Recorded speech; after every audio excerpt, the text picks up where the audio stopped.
Good morning, MegaPodlings. Krazy Joe here, back at my local AMC theater, which is kind of funny because this, of all the theaters in my neighborhood, is probably the theater I frequented the least up until recently because I've never been a big fan of AMC. I prefer seeing things at a Regal, a movie tavern.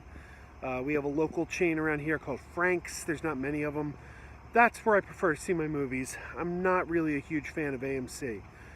However, as you know, MoviePass has basically become unusable for reasons I understand. It was a unsustainable model that they had there, and now they've limited you to 3 movies per month, and you don't get much of a selection on what the movies are. So once they made the changes, I said, this really isn't fitting my needs anymore.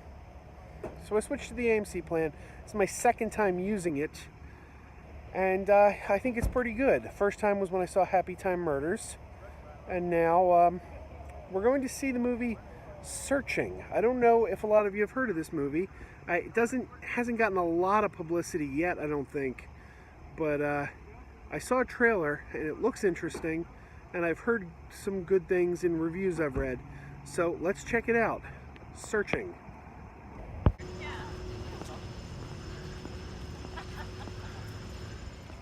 I am out of the movie. I gotta tell you, Searching, that's a terrible poster too. It's just a keyboard.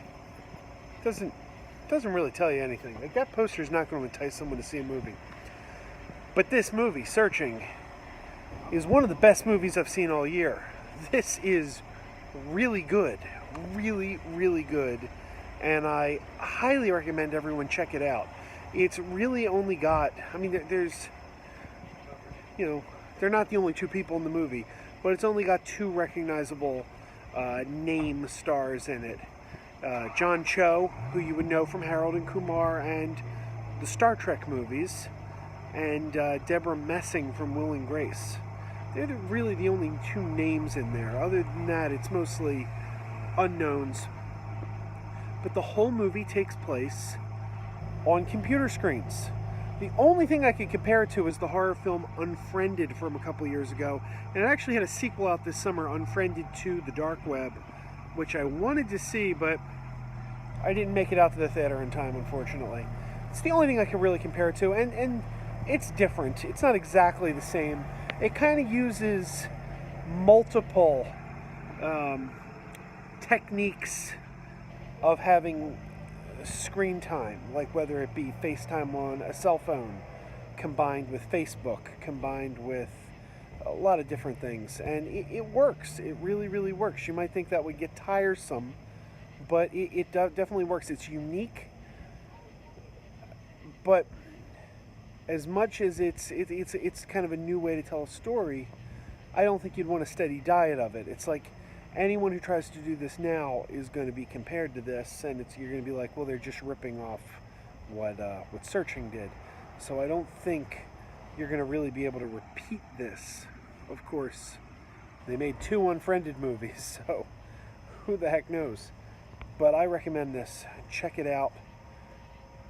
Really, this is one of the year's best films. No question. It's riveting. Riveting. It's... I really had to go to the bathroom, and I didn't want to go. I didn't want to get up. I was afraid I was going to miss something. And what are you going to do? You got to go. You got to go. But I highly recommend Searching. This is not a movie. I think this movie is probably going to get really good word of mouth. You're probably going to start hearing about this movie now, because I can't imagine it's not going to be getting big word of mouth. But right now, you probably don't know what it is. My wife didn't know what it was. I told her I wanted to see Searching. She's like, what the heck's that? And I don't blame her. This isn't exactly a highly publicized movie yet, though I do suspect people are going to be talking about this movie, and you're going to hear more about it pretty soon. So that's my recommendation. Keep on wearing those pajamas.